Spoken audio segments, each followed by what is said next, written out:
Shalom Aleichem, friends, and welcome back to this week's installation of Abyssal Torah. Behalotcha is the name of the parsha this week. I'd like to tell you about our little town here in Mexico.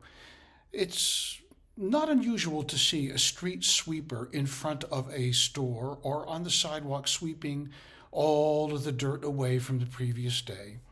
It's an exercise in futility because more dirt is going to be washed onto the pavement in the next hours and certainly by the next day, and the street sweeper is going to have to do the same thing again tomorrow and again.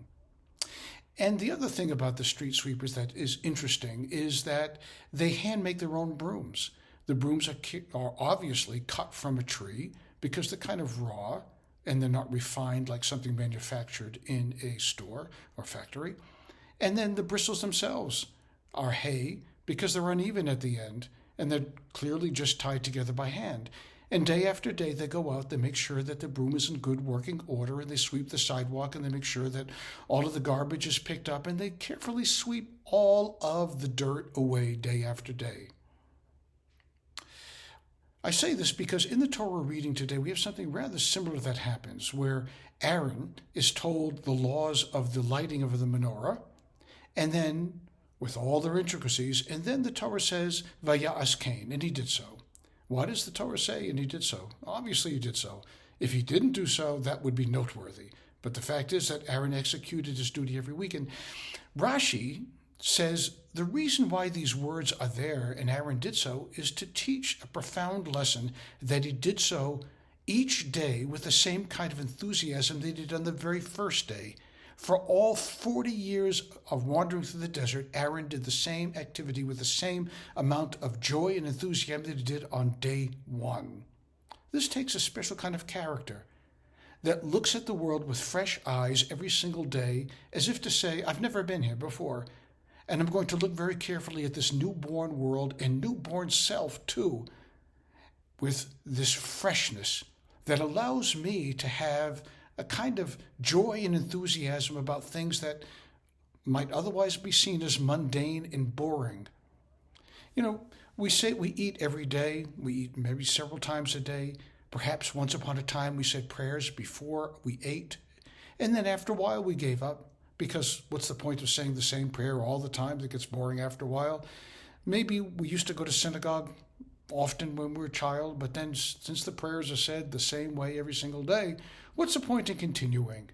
Well, the same thing can be argued for the relationships that we have. Why bother kissing the person that we love when we see him every day? What's the point? If we don't feel it, don't bother. We don't greet them with the same kind of enthusiasm that we once did. What's the problem with this? I think the problem is self-evident, is obvious.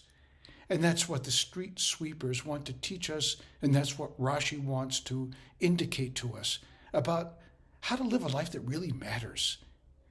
To have open eyes. You know, one of the prayers that we say when we get up in the morning is that that the soul that you gave to me is pure. It's like I'm reborn on this brand new day. I've never been here before. I never will be here again. And we say these words to indicate to ourselves, pay attention to the world, and don't try to stifle the yawn of saying, been here, done that, show me some new circus tricks that will entertain me. There's a story that's told by the Rishner of a community, perhaps not terribly unlike the community in which you live, where they had carpenters and they had hospitals and they had law courts and they had clerks, they had shoemakers, they had people that did everything except what was missing from the town was a watchmaker. And after a while, all of the watches and the clocks in the town stopped keeping correct time. And when, after many years, a new clockmaker came to town, he said, I'm ready to fix all the clocks and the watches that have been in disrepair for all these years. What he found was that the people that bothered to wind their clocks and watches day after day, despite the fact that they were keeping the raw time, those were fixable. But the ones that people stopped paying attention to, stopped looking at, stopped winding, stopped oiling, They just rested. They were no longer were they fixable.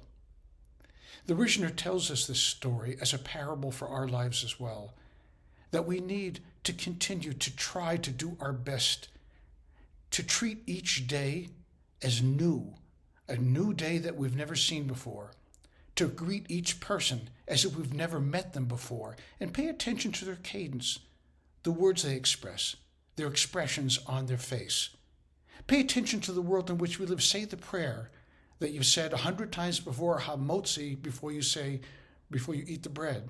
Say the prayer Hamotzi and mean it, that this bread has never tasted as good as it does now, rather than the tastelessness of something that just passes down our gullet and then gives us sustenance, and then we walk away to pay attention to the latest new fad that will somehow entertain us.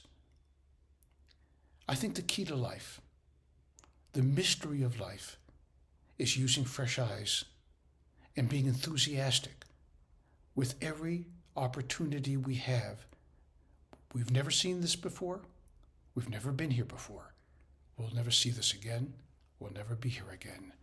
That is the indication of a religious human being and somebody who extrapolates great joy and meaning from every moment.